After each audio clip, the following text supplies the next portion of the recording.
Well, good afternoon and welcome back to another live iThemes training webinar. My name is Nathan Ingram. I'm the host here at iThemes Training, and we are joined back by our special friend Rebecca Gill, who is our resident expert in all things SEO. Rebecca is the owner of Web Savvy Marketing and has for many years been one of the thought leaders in the WordPress industry on search engine optimization. And we're glad Rebecca is back with us today for this special webinar on Entrepreneur's Guide to today's search engine optimization.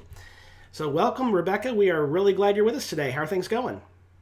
I am wonderful, and I'm excited to be here and bringing my Muppets along with me.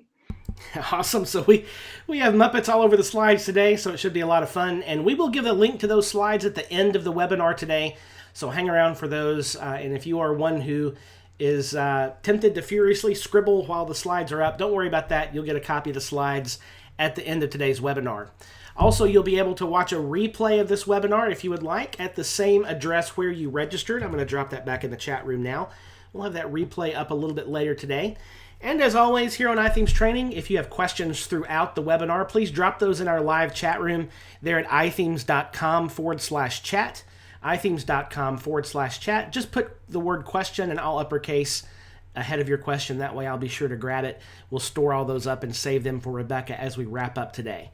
So I think we've hit everything. Other than this, make sure you look at the SEO Summit. We'll be talking about this a little bit as we wrap up today.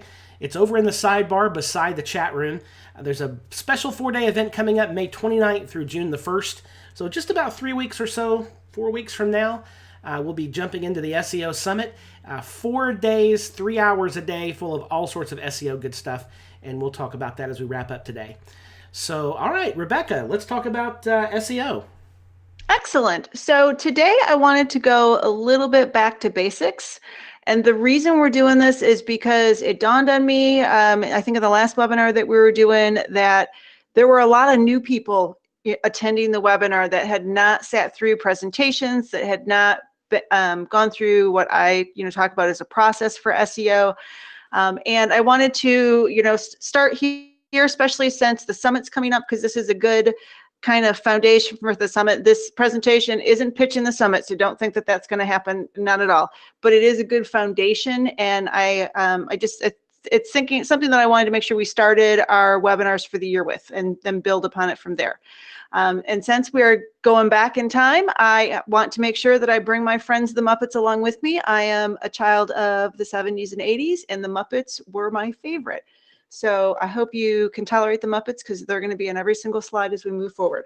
So what does an entrepreneur need to worry about with SEO? Well, I think SEO is critical to any entrepreneur's journey. And whether you're a small business, you've got a side hustle going on, or you're thinking about rolling something out, SEO really needs to be in consideration, and that's because it is part of the modern marketing. You can't really market without SEO, at least if you sell anything or want to reach anyone via the web.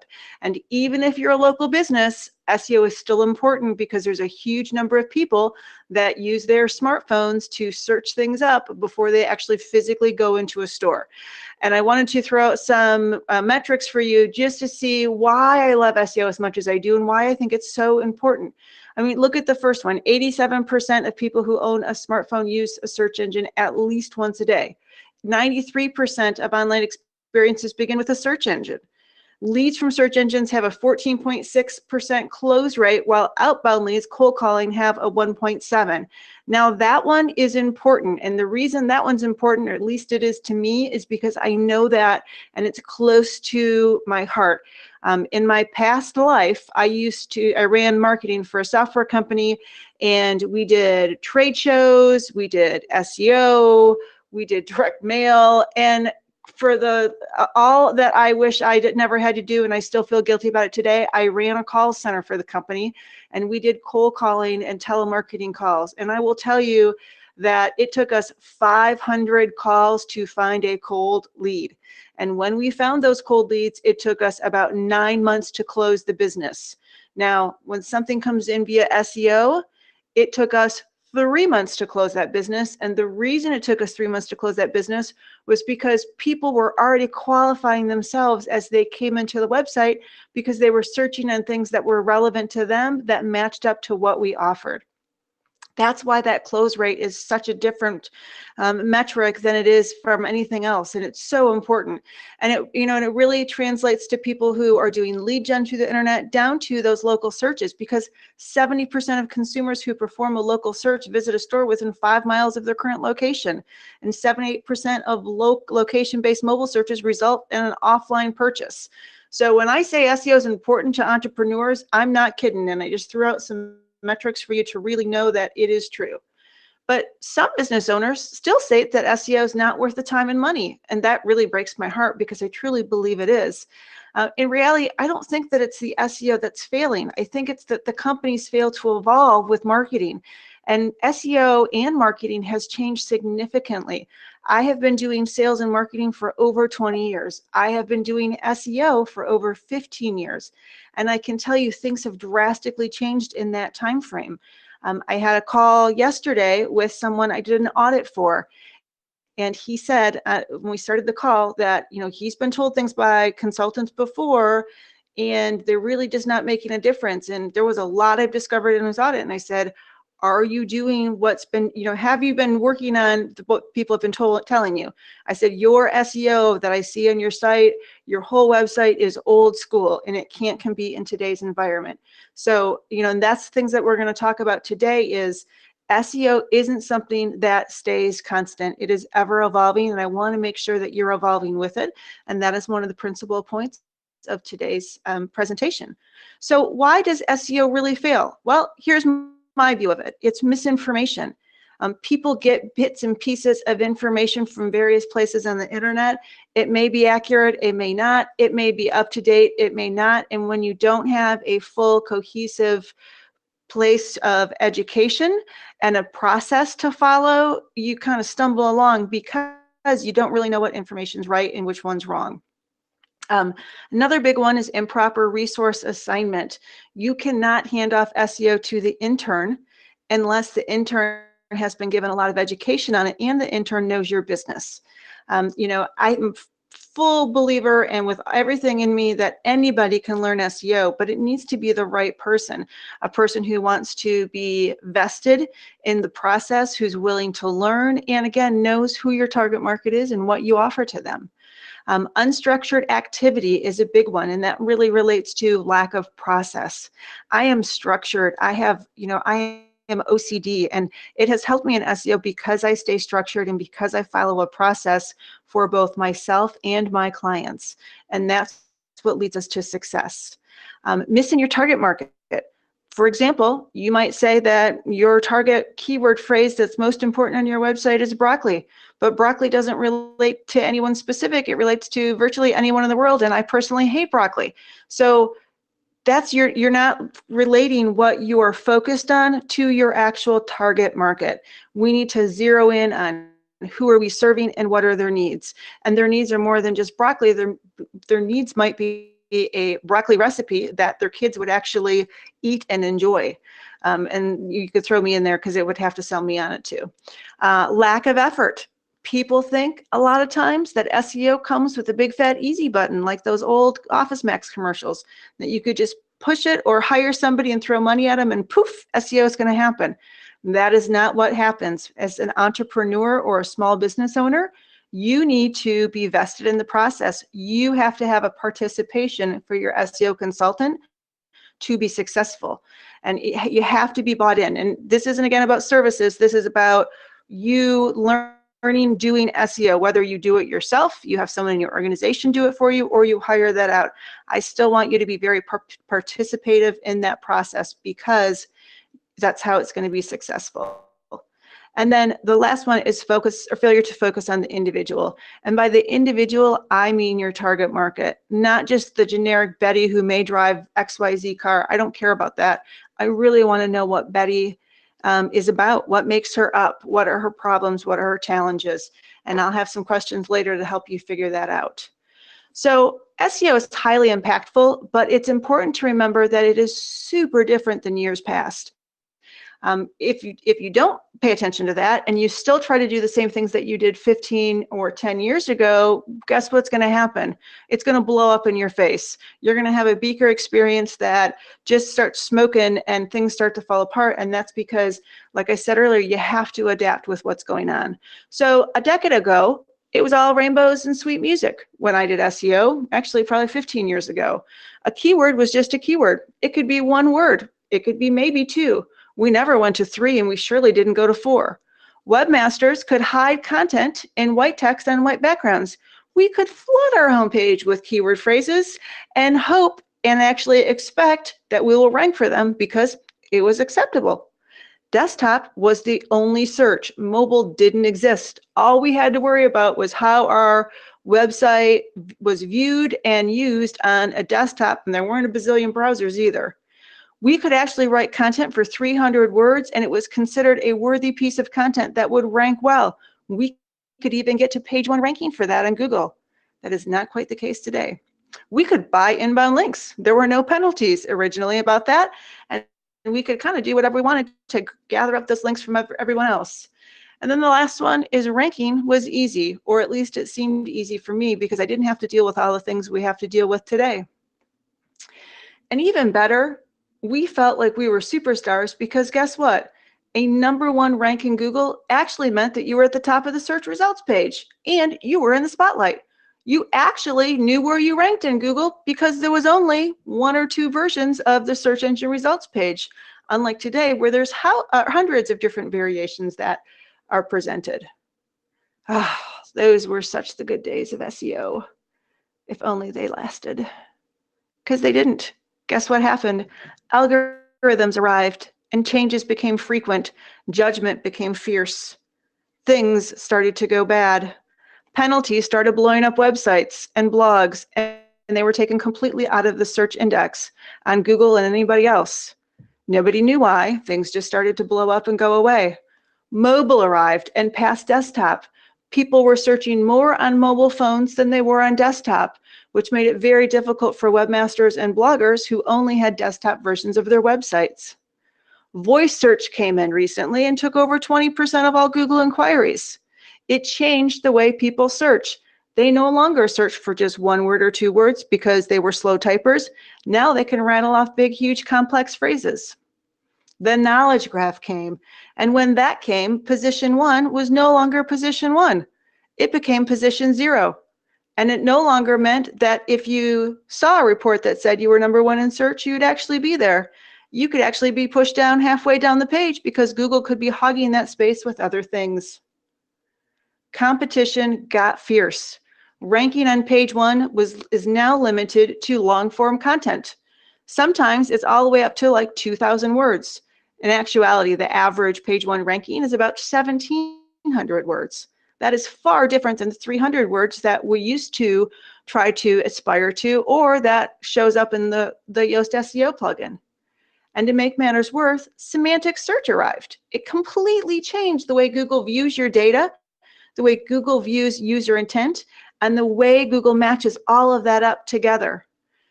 So with all of those, don't you feel like you just want to scream, make it stop? You can get frustrated and want to walk away because SEO is utterly exhausting. You know what? That is how I started to feel about SEO. I felt like we were starting to lose control of SEO.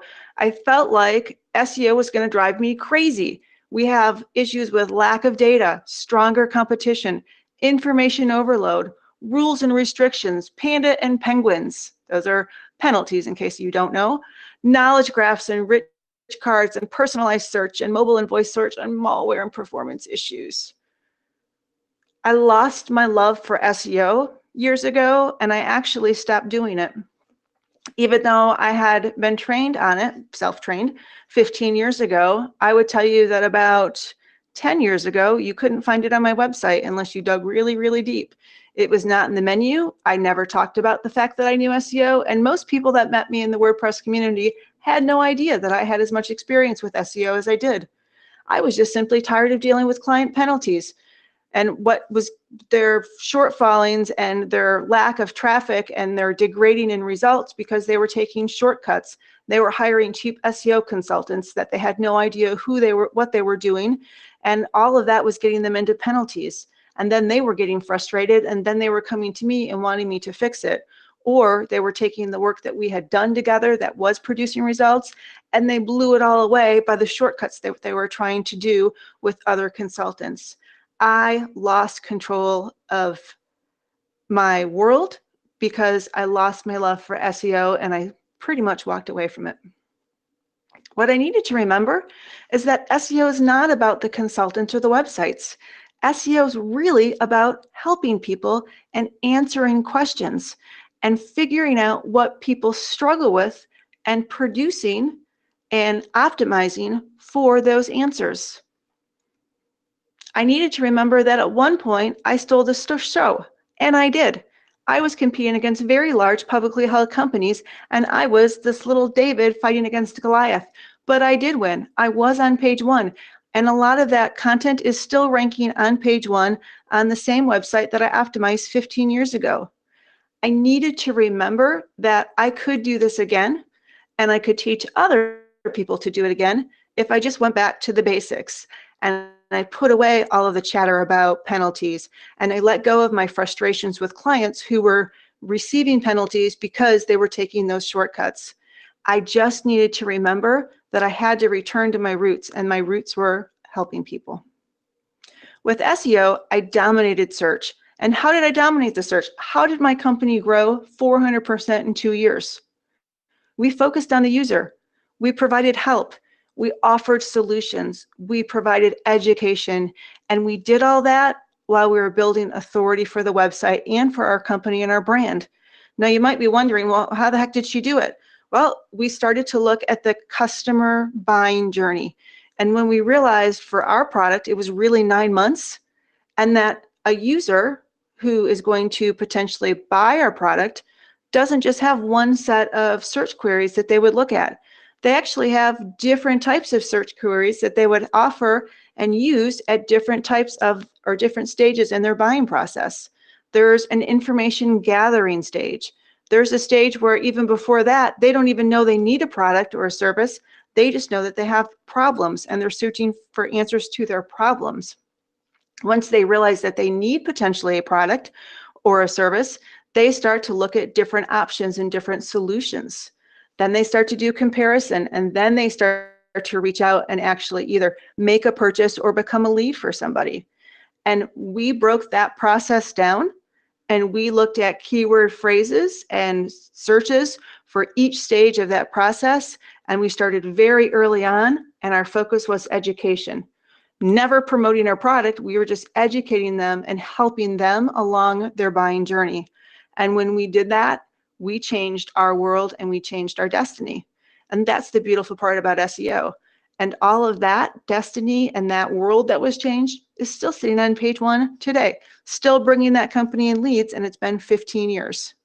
So regardless of what you've heard or you've read, and whatever shortcut someone has told you that you can take, I want you to remember that that's not what SEO is about.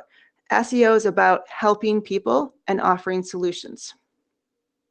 But SEO's changed a lot, and yet it's still the same. The goal of search has always been helping people. And you notice I keep saying that over and over again. I want you to walk away from this webinar, and I want you to remember that. And as I'm saying that, I want you to think about, what do you do that helps people? So just take a moment. In your head, close your eyes, and in your head, think about your website or blog. Go from the home page, think about your top level pages, your top content, down to your most recent blog posts. Are those geared towards helping people, or are those geared towards pushing whatever you want people to buy, download, or subscribe to? Just take a minute. Hopefully, some of you have found in your head places on your website where you're truly helping people. And possibly, if I'm doing my job right, you've thought of possibly other areas where you could help people even more. So I believe good SEO starts and ends with a structured process. I said that at the beginning of this webinar because I'm super OCD and I'm a super structured person when it comes to a lot of things, and particularly work and business. But the process of SEO doesn't have to feel daunting. It's simply a recipe for helping others. And I like to break it down into 3 sections. The first section is research. When we start with the research, we have a good foundation to start our planning. Once we have a plan, we can move on to execution. Here's the issue with modern SEO, and particularly the world of WordPress and SEO plugins. Now, I use the Yoast SEO plugin, and I love that plugin. My problem with it is that people come and they jump right over here to where I'm highlighting, and they think that that's SEO because they think that they've got a plugin installed and that's all they have to do. And if they do use the plugin, they think that they just need to make dots green no matter what they have to do with how they put that focus keyword phrase in. But that's the very end of the process, and that's the wrong process because you're focusing on content and keywords as opposed to helping people and using a structured process to make sure that you can reach those people that you want to help. So I teach people to start with research. First and foremost, I want you to start asking questions about you and your target market. Who do you help? What are their challenges? What do you offer that can help solve some of their challenges? Do they have pain points that are common issues for them? Can you solve those pain points and make them go away? Then I want you to look at your existing history and your data. Google Analytics, great place to start. Google Search Console, another wonderful place to find data. I want you to next go and research your competitors. You can use my favorite tool like SEMrush, and you can figure out exactly what is happening on your competitor websites. How much traffic do they get? What keywords are they ranking for? What pages on their website are bringing in the most traffic? All of these things are data points that will help you set yourself up for a good process. They help build the foundation for SEO. When you move into planning, which is this middle section, I want you to take that data that you have and that knowledge about your customer and how you help them, and I want you to build up a seed list of your preferred keywords. Once we know what we potentially want to rank for, I want you to go look at real search volumes and get that data from a tool like KW Finder so you can see if what you think people search for and what they really search for are the same. I will tell you, I've been doing SEO for 15 years and I am never surprised by what people search for. I will think that they're going to look for certain phrases and my client will give me some. And then when I go to do volumes, I realize that neither one of us are right, that the average Joe or Jane who goes to the internet searches for a different variation of that word. And once you have data, you know what that is. You are more empowered to make better decisions and you're more empowered to do better in search. Once we have those search volumes and we have our preferred list, I want you to narrow it down even further. You rank those for relevance and you compare those to your target market and what you offer. Really, how relevant are they? Once we have that focus, we start mapping those keyword phrases to a sitemap. And that sitemap can include our existing content or our future content. And if you get to this phase and you're not having a plan for future content, there is a problem. Because SEO is not a destination, it is a journey and you need to continue along it, which means you need to create new content or update old content to always be evolving to help serve your target market. Once we have all that research and planning done, we move over and we start writing quality content. What is quality content? Quality content is long form content. It's content that's better than what's already ranking on page 1 of search engines like Google or Bing. How do you know what's quality content? Search for whatever your phrase is. Go visit each one of those people that are on page 1. Look at their content. Look how long it is. Look how it's structured. Look to see what type of solutions it's providing for people's pain points and their issues. Take all of that information, bundle it up, make an outline, and create better content. When you take that approach to writing content, you will win. You will win in search. And why will you win? Because you're providing a better solution. And the goal of the search engines is always to provide a positive user experience. They want the best content for their users who search. They don't need the biggest brands, they need the best content. The best content that will help provide a positive user experience so those searches and those physical humans come back time and time again to the search engines.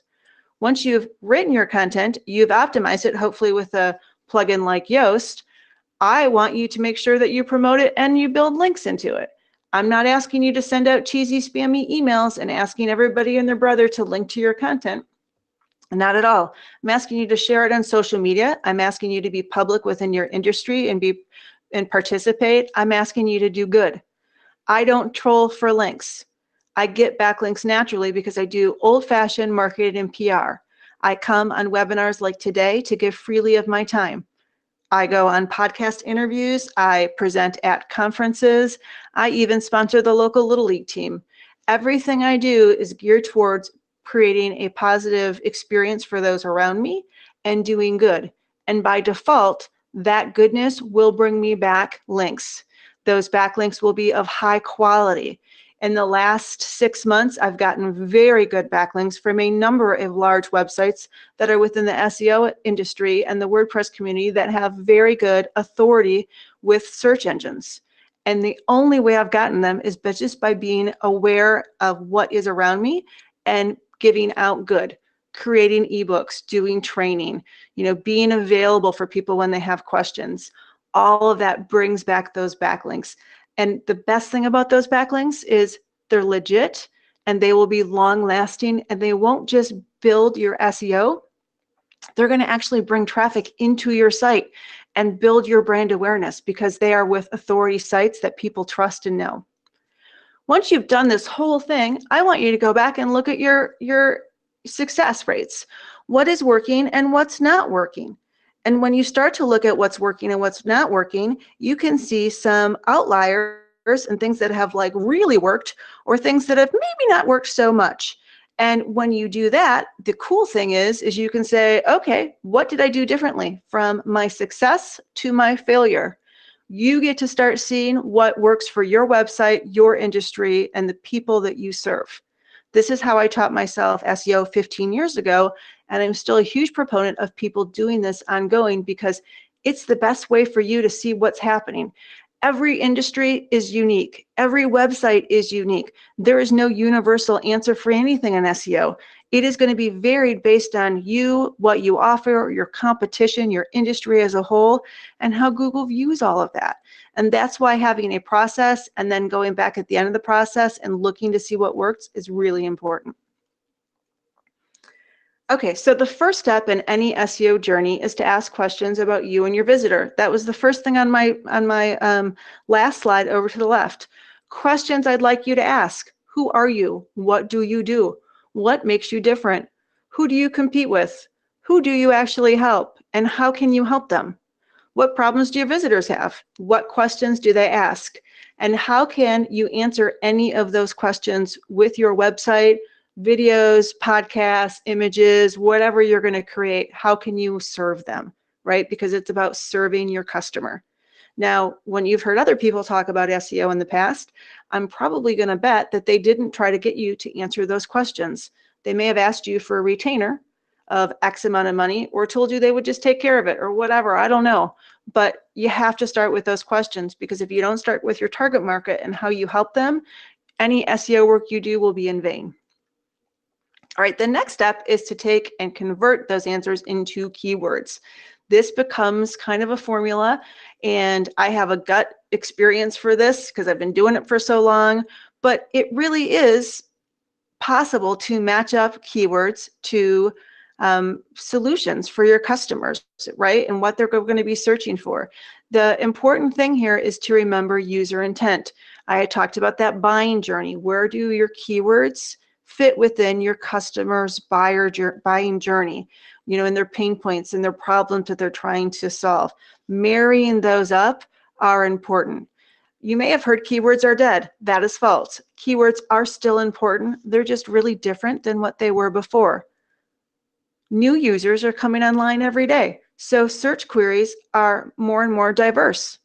Google's getting smarter, so answers are becoming more and more complex. When Google spoke at WordCamp US, I think it was 2 years ago, one of the things that they said was they've not experienced and reached their true target market. Their new target market is third world countries who are just now coming online. How are these people coming online? They're not coming on with desktops. They're coming on with smartphones. with low broadband and their new searches. They're going to be searching differently than maybe us in the US are, or somebody in Sweden, because it's a different environment. Google has been adapting and preparing for this. That is why voice search is important. That's why performance and optimization is important. This is why accessibility is important to Google. All the things Google's been telling us to do for the last couple of years and pushing us into, like mobile first indexing, this is why. They need to continue to grow revenue, which means they need to reach those new users in third world countries.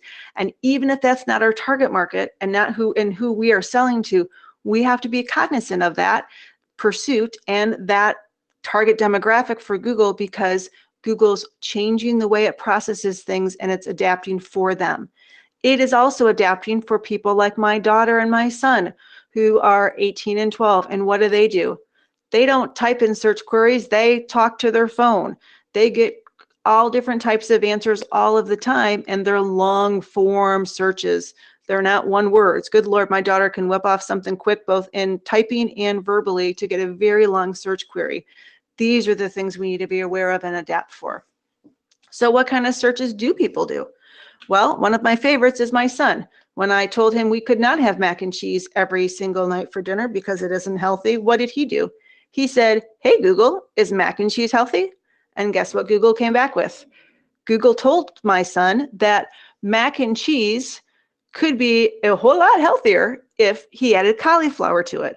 Then she proceeded to read off a recipe that she had found that included cauliflower. Now, that was not quite the answer that my son wanted, but he did get an answer.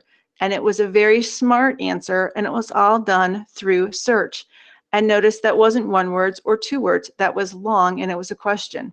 What are some other questions that I've heard people search for recently, or seen them search for with text? How do I protect my network and data? How many centimeters are in a meter? That one came from my daughter because I couldn't answer it for her myself. Is temporary staffing efficient? Where's the closest Starbucks? That was, I actually think, with Corey Miller when we were at a conference. This is the way search is trending. Not everything's a question, but searches are getting longer, and Google is smarter, and they can reply with wonderful answers for these. So once you have your keyword selected, they need to find a place to land. This means that you need to set Google on the right course by providing a map of keywords to specific content. Now, this may seem kind of crazy, because aren't keywords just all over your website? Well, they kind of are, but then they're not. You can't just take a snowball of keywords and throw it at your website and hope it sticks and then see where it sticks. You actually have to create a plan for this. This is why you map keywords to specific content. And I want you to think about it this way. If you don't know the exact URL that a keyword belongs to on your site, neither will Google. And if Google doesn't know that, Google is not going to rank you, and it's not going to send users to that content because it's confusing for Google. You need to make it easy for Google, and you need to have a good plan for that, which is why we have that as part of the planning process. In most cases, Google can't figure out what content to rank because website owners are not making things easy. Instead, they're making it really, really messy. And I do a lot of website audits for people, and it's like 90 data points that I go through, and it's not just automated reports. I literally go through the back ends of their websites. I look at ranking reports. I look at competition. And what are some of the things that I commonly find? It's duplicate keyword focus, where they're targeting the same keyword on 10 different areas of the site. Well, when that happens, the search engines have no idea what the real keyword is for what piece of content, and it ignores all of it. They have incorrect header usage, which makes it really hard for the search engines to understand the semantic nature of their content and the outline, and really what is the primary topic and what are secondary topics. Now, you may have heard that H1s are fine, and in HTML5 you can have them throughout the entire page. True. From a coding perspective, you can. Although from a semantic standpoint, it makes it difficult for the search engines to truly digest and understand your content. And if you actually run any type of check in Bing's Webmaster Tools, Bing will come back and tell you, don't do that. So will the W3 if you try to validate your code. Both of them suggest you not go that route because it's hard on the search engines, and it's also hard for accessibility and screen readers. These are things that people just do without even realizing it, but it creates a messy situation. The internal links within your website, internal links are the unsung heroes of SEO. I always say if they could wear a cape, they would, because they have superpowers. But here's the thing, people interlink in their website and they never have a plan on where those links are going and what they should be saying. Google uses your internal links to figure out what content to rank for what keyword phrase. And if you've never thought through the process of where you're linking in your site, you need to, because you are causing a mess for Google and making it difficult for it to know how to rank. Other things like missing alt text on images or anchor text on links, again, hard on accessibility, hard on screen readers, hard on the search engines. I did an audit. It had 2,500 images, and the majority of those images had no alt text associated with them, no descriptions, and no actually image titles. All they were the file names, which was very cryptic letters and numbers. There was no way for Google to know what any of those images are. But the client said to me, I'd like those images to rank in Google search. And my response was, then we need to do a better job of making it easy for Google to understand what's inside those images, because Google can't necessarily see and digest an image. The next issue I commonly see now is screwy structured data. People hear structured data is important. They plop it on their website, but they really don't plop it into the right place and in the right manner. Google has very low tolerance for that, because what is structured data? Structured data is just a type of code that allows the search engines to see a website more like a human and less like a machine. It's got that structure to it so that the search engines can understand that a website for hotel accommodations is literally just that. And there's rooms and accommodations and days of availability and specials. Structured data pushes all of that to the search engines. Now, we humans can see that visually when we come to the site, the search engines can't. And that's what structured data does for them. But if your structured data is a bunch of gobbledygook, that is going to be a problem, and the search engines are going to ignore you. How about the next one? Broken code that can't be rendered. Did you know that one JavaScript error can stop Google from rendering a page and making it leave? That might seem like not a big deal, but if you think about that, if Google can't render your web page and it can't digest the content that's there, it can't use it in search. It won't rank it. And you might have JavaScript errors present without even knowing it. All of these little things make a difference. And if Google could talk, it would go, huh? I don't know what you're telling me. And that's why we need to adapt. The more web technology gets sophisticated, the more options that we have with structured data and JavaScript and things like that, mobile responsiveness, the more we need to be precise on what we're doing and making sure that our websites are clean and that we're making a very easy presentation for search engines. So now I ask you, is your website the superstar of search? Do you feel like it is? If everybody's in the chat room, I'd like you to just say yes or no. I am a superstar. No, I've got some work to do. Maybe I'm still hanging out, backstage, and I haven't even stepped up towards the stage. But I do want you to think about that, because I want you to do some research. I want you to map your site with keywords and content. I want you to write some high quality content, and I want you to publish it. Then for those of you that remember the Muppets, my little statements down there actually go with the flow of the music. And since I am horrendous at singing, I will not be singing live on this webinar today. But I do want you to think about that. And as you walk away from this webinar, I want you to hear that Muppet intro in your head. I want you to hear that message of these words. And I want you to think about what can you do to truly make sure that your site does become a superstar in search. Again, anybody can learn SEO. Anybody can do SEO right. You just need to know what matters, and you need to make sure that what you're doing is always helping create a positive user experience for the human, and it's helping create a clean experience for the search engines so they can find your content, digest your content, and understand how to rank your content in relationship to the user who's actually on the search engines and making those search inquiries. All right, so that is what I wanted to go through today. I am available for questions. I haven't seen the chat room since I've been doing the presentation, but if there are questions in the chat room, I am welcome to answer, or I'm happy to answer them. Okay, so Ben wants to know whether we will sing the Muppet song at the end. Ben, you can sing the Muppet song, but Rebecca will not be.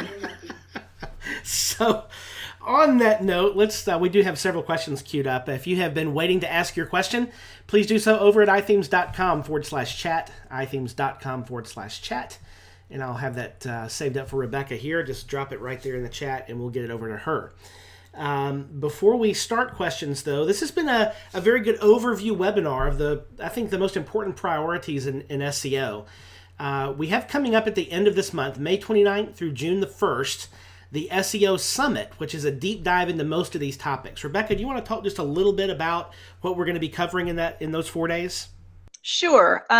So the SEO Summit is really going to, let me get to this, is really going to take you through this plan. We start with research, we move on to planning, we move on to execution, and then we follow up the 4th day with technical SEO and that audit of your website, so you can make sure that your website's not a hot mess.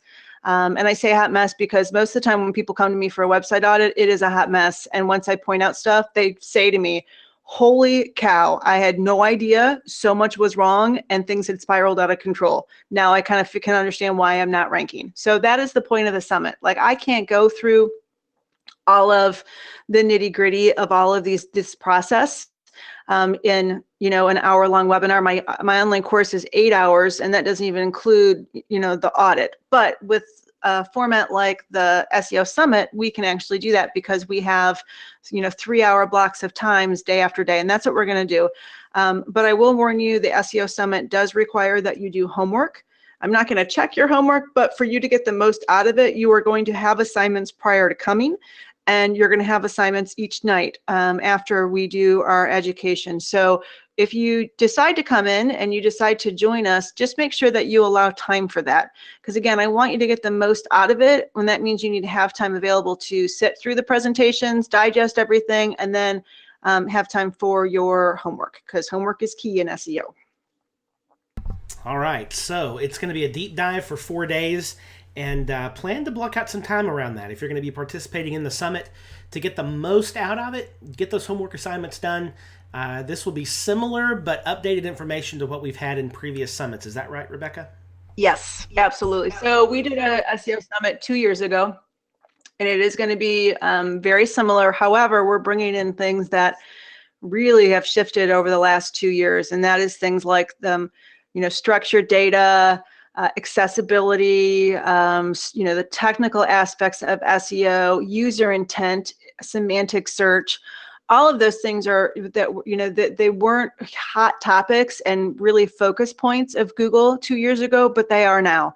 In fact, if you look at Google's quality guidelines and their information for developers, they're specifically calling out things now like structured data and accessibility and performance and speed and semantic search, and telling you that you do need to pay attention and you need to understand what it is so that you can rank your content well.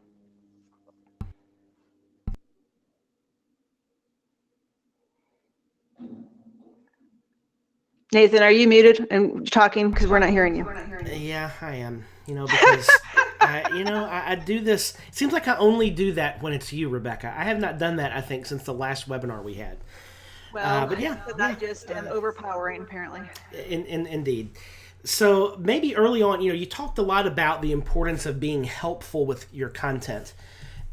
Maybe could you talk just a little bit about why that's not only important for clients, but also kind of for Google's priorities in general? So here's Google's goal. It is to make money. And it has to make sure that people are getting good service when they go to the search engine to query anything, right? And if you're not helping people with your content, Google's not going to have a positive user experience for the people that come to it, which means they're not going to come back and they're not going to click on ads. And if they don't click on ads, Google doesn't make any money. And Google has always been pro-user and has always stated that you need to do the right thing and you need to help visitors and you need to educate visitors. I mean, granted, yes, you need to sell products and everything like that, and that's why Google does help support that. It's got the product search and tools to help along that process. But before even people go to buy, they do research. They start to educate themselves on that buying experience. And there's different types of searches, transactional and informational. We do talk about those in the summit, and that's some of the things that you need to do with your keyword research. And really, when you're thinking about building up that seed list, is break that down for whatever it is that you do. Whether and this isn't just for people that sell stuff. Every different type of website or blog fits within here somewhere in those types of searches. Whether they are informational or transactional, you need to match up that user intent to your content. And if it's not a product that you have or a service that you're going to pull a trigger on with a lead, that means you have to help, you have to provide education and provide information. Yeah, excellent. So Leslie would like to know, since voice search is on the rise, is it better to develop structure is it better to structure keywords like questions and develop articles that way as well? So you don't have to have a piece of content structured as a question to be able to be responded in voice search. So for example, if you were to say to Google, hey Google, what's a content silo? Or at least the last time I checked, this is what it was. Google would say, well, according to Web Savvy Marketing, a content silo is blah, blah, blah, right? Nothing I think in that article has probably what is a content silo. And the article itself doesn't start with that. At least I don't think it does. But you don't have to always have that, because that's not, does it help sometimes? Yes, because it understands that Google understands that you are trying to answer that question, but you don't always have to have a question. And think of it this way. So you've got, if you do have questions, you have the question that is a long form search phrase, but then within that, you've got a shorter one, right? So what is a content silo? That's the really long one, but the shorter one is just content silo. You need to think about both and make sure that you are answering both. And that's how you're going to really excel in voice search. And in voice search is driven by, those featured snippets that are showing up at the top of the search engine results page. What does Google need for that? Well, first and foremost, it needs a 40-character-ish description of what it is you're answering. It also likes bullets and tables and things like that. It wants subheaders so it can understand the nature of the content and pull out bits and pieces of that content to use in those search results.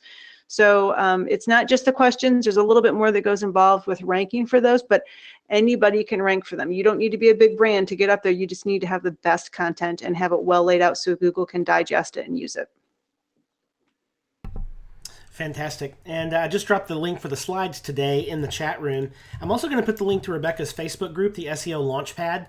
If you're not part of that group, I'd highly recommend that you join, full of lots of good SEO information. Anything you want to say about the Facebook group, Rebecca? So it's very active. We have about 2,000 people in. It's called SEO Launchpad. I answer questions. Some other people come in there and answer questions, and we definitely have different people. There's people that come and answer questions. Not like I asked them to. They just are very good people. They're doing good. People who are really well versed in structured data versus local search, and things like that. So definitely, if you would like to get some free help, great place to go. And I love seeing it grow, and I love seeing the questions, because not only do you get help, you're helping other people because other people have the same type of questions. Yeah, absolutely. So if you're only going to be a member of a few Facebook groups, that's one that ought to be at the top of your list. Give that a look. And the link again is there in the chat room. It's facebook.com/groups/SEO Launchpad. John would like to know, is it better to have one long page with lots of different keyword focuses, or several shorter pages that are more specific with internal links to those pages? So there is no universal answer for that. It is going to vary based on the situation.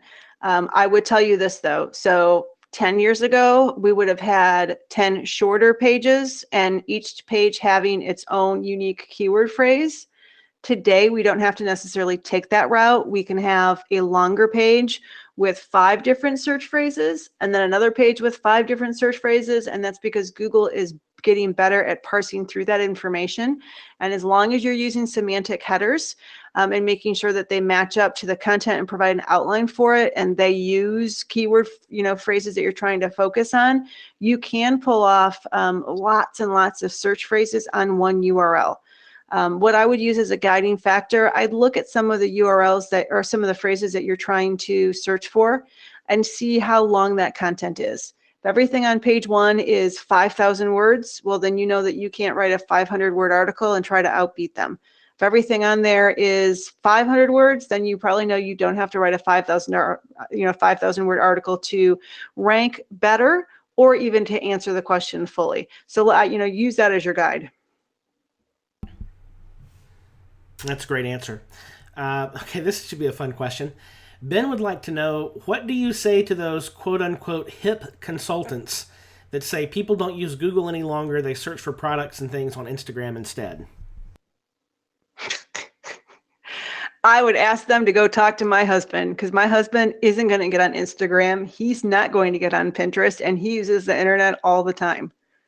I mean, social media is great. It is a way to reach, your target market, but you need to own your destiny. You don't have a Facebook page. You don't own a Facebook page. Facebook owns a page with your name on it.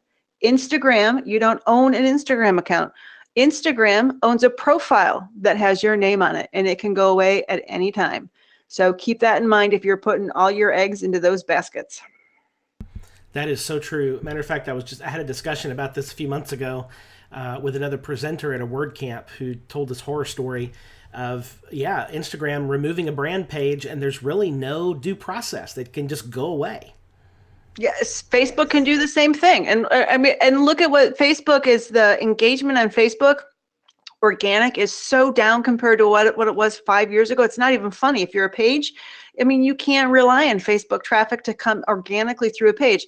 You have to pay for ads. Well, I'm not going to pay for ads because I know SEO and I can use SEO to my advantage.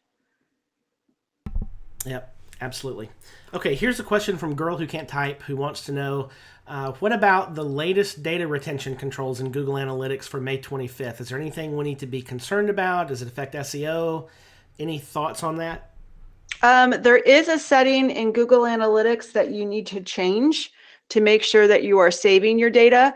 And that was posted in the Facebook group a little bit ago. And the reason I even know that was there was because someone in my SEO mastermind brought it up, and I wasn't even aware of it, to be honest with you. And I was like, that's a great article. Let me go post that in the Facebook group right now so they have it, because I don't want people to not know this. So if you go to the SEO Launchpad and you search for Google Analytics, you'll see that article right away. And it will tell you exactly where to go to make sure that you edit the settings so that your data is preserved. Great. Let's see. Steve would like to know if you could define cornerstone content in a nutshell. So I view cornerstone content as something that is going to be ongoing, something that is long, that is going to provide a lot of opportunities for search traffic. It could be a page, it could be a post, it could be a custom post type. There's not a specific entity type that it is. It's, in my view, what's really important and what's going to drive traffic in the long term. And you continue to nurture that, both with updates and inbound links from internal of your website and from outside the website pointing in. All right. One more question from Ben here. What do you think about Google Shopping? Is it worth the time investment to get into that? I can't answer that from firsthand experience because I haven't done it. I will tell you, though, that it does dominate the top of search for certain results. And if it would be beneficial for you to get in there and, and you can actually show up, then by all means, I'd put your time and effort into it. But it's going to vary based on, the search terms itself. All right, very good. There's a question in the chat about how do you check for broken JavaScript. I'm not quite sure how that pertains to SEO. Unless it does, you mentioned because something about JavaScript earlier that I'd missed. I did. So I was saying earlier that if Google can't render your web page because of a JavaScript error, you're not going to rank because it can't even read the content. And so, Mel, I don't have that answer off the top of my head. I can tell you that my technical SEO course at DIYSEOcourses.com discusses this and gives you links for testing that, among a bunch of other things that can cause issues. And that's where I would have to find the link for you because I don't know it off the top of my head. Very good. All right, folks, I think we've reached the end of our questions for today. Rebecca, this has been great. Looking forward to more with you in just a few weeks with the SEO Summit. Okay, one more question just jumped in, so we'll do this one from Ben as the wrap up. Ben would like to know, for an organic clothing store, it seems you don't have to put organic in front of all the products. What do Can you I think about confirm that? that? So here's what I would say. If your store as a whole is organic and Google knows your store as a whole is organic and you've got those products on the domain, you probably don't have to put it in there all the time because it becomes repetitive. It's like, you know how when you install the Yoast plugin and the default is to have your brand name at the end of all of your content for the meta title? Guess what? You don't need that. Google knows who your brand, what the brand is, because it's associated with the website. You don't need it constantly put there. And it's probably the same thing with organic. I would have to look to see exact examples to validate that. But again, search engines are getting smarter and smarter, and they don't just look at the content itself. They look at the website as a whole. They know that my website is about SEO and WordPress and website development, and they use that overall topic areas to connect that to my individual pieces of content. That is very interesting. Google's pretty smart. Is what I'm taking Google is away from getting this. really, and it's funny because, we used to do all of this stuff to try to cheat. Well, I didn't, but, SEOs used to do this kind of all these tricks and things to cheat and, and get around what you're supposed to be doing. And it just doesn't work anymore. Yet, did it work 10 years ago? Yeah. And 20 years ago? Yeah, of course, because Google didn't have the intelligence it has now. But with, all the data and artificial intelligence and the ability to do semantic search, Google is so smart, and you can't try to outfox it. You just need to focus on doing good and doing the right dang thing. And when you do that and you do it in a clean website and a clean environment with structure, Google will reward you. And that's such a great takeaway. And that's kind of what I was getting at with the first question I asked you earlier, which is, those of us who really want to do good work and, communicate well to our clients and, not do any black hat tactics, we're actually rewarded for that, right? That's Google's priority as well. Yes, absolutely. That's pretty cool. Okay, well, folks, I think we've reached the end of today's webinar. Thanks again for your time today. Again, the SEO Summit coming up May 29th through June the 1st, 4 days, 3 hours each day, a deep dive into all the topics that we've hit today, just sort of like a rock skipping across the surface. There's a lot more under each one of those. Make sure you take a look at the details there. You can click the blue button in the sidebar and look at all the details that'll be covered during that 4-day SEO Summit.